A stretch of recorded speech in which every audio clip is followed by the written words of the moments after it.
Assalamualaikum warahmatullahi wabarakatuh. Di sini saya dan teman-teman saya yaitu Risma dan Warda dari kelompok 1 akan menjelaskan tentang sistem informasi dalam kegiatan bisnis global saat ini. Peranan sistem informasi dalam bisnis saat ini. Dalam suatu perusahaan kerap menggunakan sistem informasi dan melakukan investasi dalam jumlah besar di bidang teknologi informasi. Untuk mengetahui bagaimana perusahaan menginvestasikan uang ini, maka perusahaan membuat keputusan-keputusan bijak agar perusahaan dapat mengungguli pesaing. Namun, jika perusahaan membuat keputusan-keputusan buruk, maka akan menyia-nyiakan modal uang begitu bernilai. Oleh sebab itu, untuk membuat keputusan-keputusan bijak, maka teknologi informasi dan sistem informasi dibutuhkan. Bagaimana sistem informasi mengubah bisnis?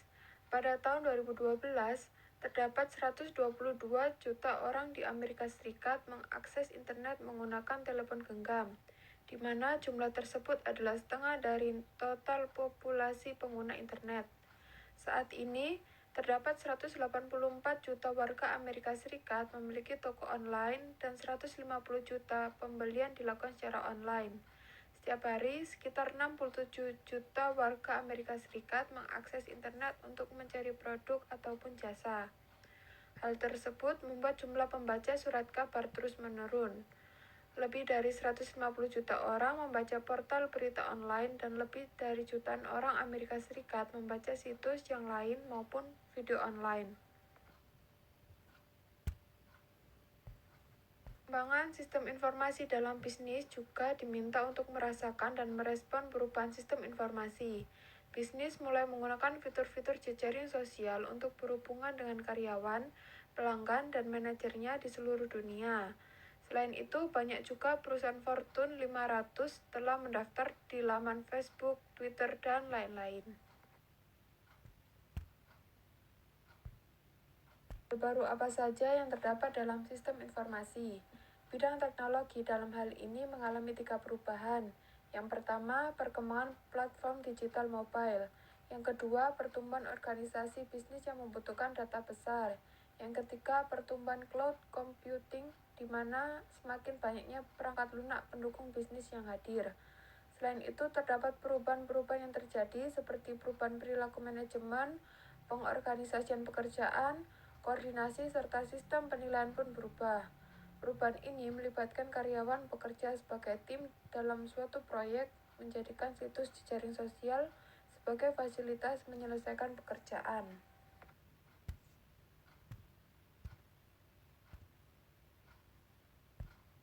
Tantangan dan peluang dari organisasi dunia yang datar. Pada tahun 2005, seorang jurnalis bernama Thomas Friedman menulis buku yang sangat berpengaruh yang mendeklarasikan bahwa dunia saat ini telah datar, yang artinya internet dan komunikasi secara global telah menghilang sebagian besar keuntungan ekonomis dan budaya terhadap negara berkembang. Friedman berpendapat bahwa Amerika Serikat dan negara-negara Eropa saat ini sedang berjuang demi kelangsungan hidup ekonominya, bersaing dalam mencari pekerjaan, pangsa pasar, sumber daya, bahkan ide dengan kelompok masyarakat yang bergaji rendah dari negara-negara berkembang yang memiliki tingkat pendidikan dan motivasi yang tinggi. Friedman 2007. Dan globalisasi saat ini mendatangkan tantangan sekaligus peluang bagi organisasi bisnis.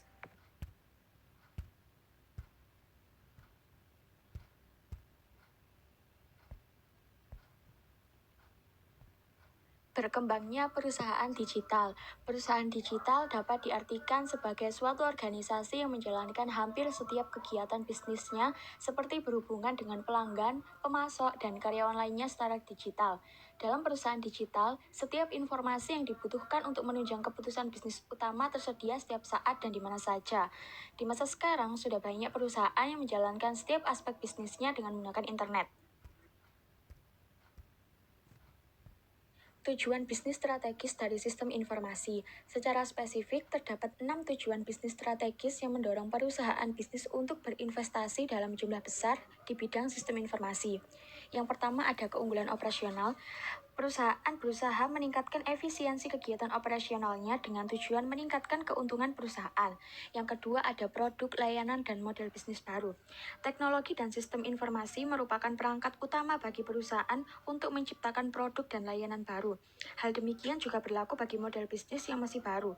Model bisnis dapat diartikan sebagai cara perusahaan dalam memproduksi, mengirim, dan menjual produk ataupun jasa untuk memperoleh keuntungan. Yang ketiga, ada hubungan pelanggan dan pemasok. Ketika bisnis telah memahami dan melayani pelanggannya dengan baik, umumnya pelanggan tersebut akan kembali datang dan berbelanja lebih banyak. Hal ini akan meningkatkan pendapatan dan laba. Demikian juga dengan pemasok. Semakin sering bisnis berhubungan dengan pemasoknya, semakin baik input yang dapat diberikan oleh pemasok tersebut. Yang keempat ada pengambilan keputusan yang semakin baik. Banyak pengelola bisnis melakukan kegiatan operasionalnya menggunakan sumber informasi yang membingungkan, tidak pernah memperoleh informasi yang tepat pada waktu yang tepat untuk membuat keputusan yang tepat. Hasilnya adalah produksi barang dan jasa yang terlalu berlebihan atau kekurangan, pengalokasian sumber daya yang tidak tepat sasaran, dan respon yang lamban. Dalam 10 tahun belakangan ini, teknologi dan informasi telah memungkinkan para manajer untuk mengakses data dari pasar secara real-time untuk mengambil keputusan. Yang kelima ada keunggulan kompetitif. Perusahaan dianggap telah mencapai keunggulan kompetitif apabila melakukan sesuatu lebih baik dari pesaing, membayar lebih murah untuk produk yang lebih bagus, dan merespon cepat dan terkini terhadap pelanggan dan pemasok. Semuanya dapat meningkatkan penjualan dan laba yang tidak bisa diikuti oleh para pesaing. Yang terakhir adalah kelangsungan usaha. Perusahaan berinvestasi dalam teknologi dan sistem informasi karena perusahaan memang membutuhkannya untuk melakukan bisnis.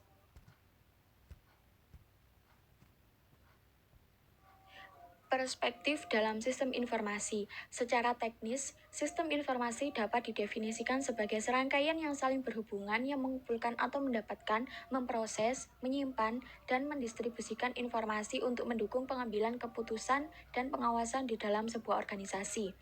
Di dalam sistem informasi terdapat 3 kegiatan yang diperlukan untuk pengambilan keputusan, pengawasan kegiatan operasional, analisis perusahaan, dan menciptakan produk atau jasa baru.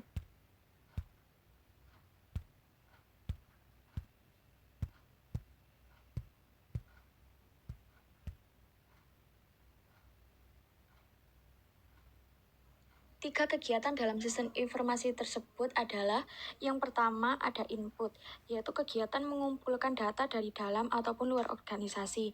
Yang kedua ada pemrosesan, yaitu kegiatan mengubah data mentah tersebut ke dalam bentuk yang memiliki arti atau informasi. Yang ketiga yaitu output, yaitu kegiatan menyalurkan informasi yang telah diproses kepada pihak yang berkepentingan atau kepada kegiatan-kegiatan yang memerlukannya. Lalu sistem informasi juga memerlukan umpan balik atau feedback dari anggota organisasi yang bersangkutan dengan tujuan mengevaluasi ataupun memperbaiki tahapan input.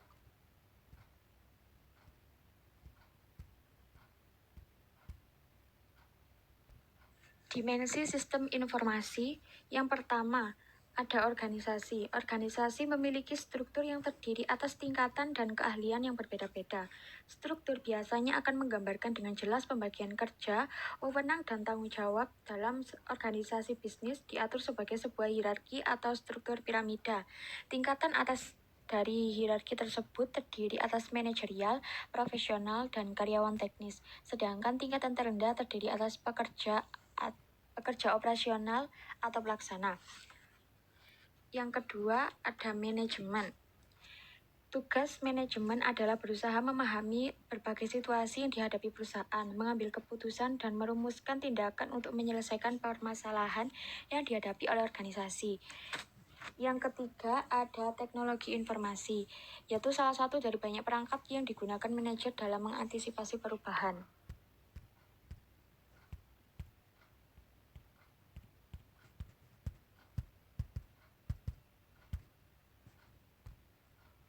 Sudut pandang bisnis atas sistem informasi. Dari sudut pandang bisnis, sistem informasi merupakan bagian dari rangkaian aktivitas dalam memberikan nilai tambah dalam perolehan informasi, perubahan informasi, pendistribusian informasi yang digunakan manajer dalam meningkatkan kualitas pengambilan keputusan, memperbaiki kinerja organisasi, dan yang terpenting adalah meningkatkan keuntungan perusahaan. Aset komplementer, model organisasi, dan model bisnis yang tepat. Aset komplementer yaitu aset-aset yang diperlukan untuk memperoleh nilai dari investasi utama. Riset mengindikasikan perusahaan yang mendukung investasi di bidang teknologinya dengan investasi di bidang aset komplementer. Sedangkan perusahaan yang gagal melakukan investasi komplementer menerima tingkat pengembalian lebih kecil atau tidak sama sekali atas investasi di bidang teknologi informasi yang mereka lakukan.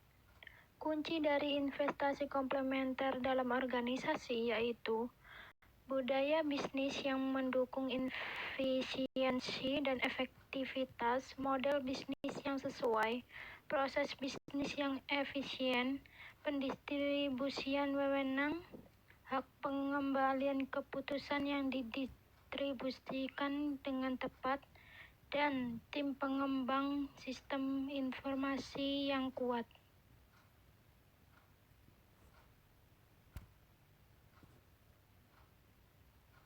Pendekatan kontemporer terhadap sistem informasi. Pada tabel 1.3, aset komplementer sosial, manajemen, dan organisasi yang diperlukan untuk mengoptimalkan tingkat pengembalian atas investasi teknologi informasi. 1.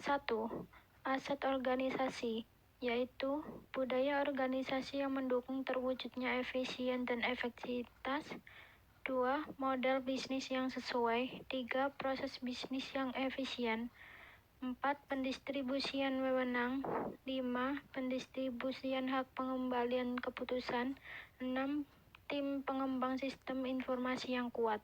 Yang kedua, aset manajemen, yaitu dukungan yang kuat dari manajemen senior atau manajemen puncak untuk investasi dan perubahan teknologi. 2. Insentif atas inovasi manajemen. 3. Kerja tim dan lingkungan kerja yang kolaboratif. 4. Program pelatih untuk memperbaiki kemampuan pengembalian keputusan manajemen.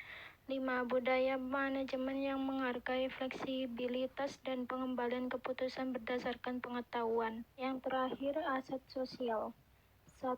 Infrastruktur internet dan telekomunikasi. 2. Program pelatih pemberdayaan TI untuk meningkatkan kemampuan tenaga kerja dalam menggunakan komputer. 3. Standar. 4. Hukum dan pengaturan untuk mendapatkan pasar yang adil dan stabil. 5. Perusahaan teknologi dan jasa berada dalam pasar yang berdampingan untuk mempermudah implementasi. Bidang ilmu yang mengontribusikan permasalahan, isu, dan solusi bagi bidang ilmu sistem informasi ditinjau dari dua sudut. Yang pertama, pendekatan teknis, yaitu memahami sistem informasi, menitik beratkan pada model matematis dalam pemahaman sistem informasi. Contohnya, ilmu komputer, ilmu manajemen, riset operasional. 2. Pendekatan perilaku, yaitu berhubungan erat dengan masalah perilaku yang timbul sepanjang proses pengembangan sistem informasi dan pemeliharaan sistem informasi dalam jangka panjang. Pendekatan buku ini, sistem. Dalam sistem ini ada 4 pemain utama, yaitu pemasok perangkat keras dan perangkat lunak menuju perusahaan bisnis yang melakukan investasi dengan tujuan memperoleh nilai dari teknologi, menuju manajer dan karyawan yang berusaha meraih nilai bisnis, menuju serta aspek-aspek hukum, sosial, dan budaya terkini. Pada gambar tersebut terdapat ilmu komputer, riset operasional, sosiologi, ekonomi, psikologi, ilmu manajemen. SIM menggabungkan kinerja ilmu komputer, ilmu manajemen, dan riset operasional berorientasi praktek guna mengembangkan solusi secara sistematis untuk memecah masalah di dunia nyata sekaligus mengelola sumber daya teknologi informasi. SIM juga berfokus pada masalah-masalah perilaku terkait pengembangan, penggunaan, serta pengaruh dari sistem informasi yang biasanya didiskusikan pada bidang ilmu sosial, ekonomi, dan psikologi. Pada gambar 1.8, perspektif sosioteknis terhadap sistem informasi. Pandangan yang kami terapkan dalam SIM ini adalah pandangan sosioteknis. Berdasarkan pandangan ini, optimalisasi kinerja operasional suatu organisasi dicapai dengan cara menggabungkan sistem sosial dan sistem teknis dalam proses produksi. Dengan menerapkan perspektif sistem sosioteknis membantu dalam menghindari penggunaan secara absolut pendekatan teknologi dalam memahami sistem informasi. Sekian dari kelompok kami. Apabila ada salah kata mohon dimaafkan. Terima kasih. Wassalamualaikum warahmatullahi wabarakatuh.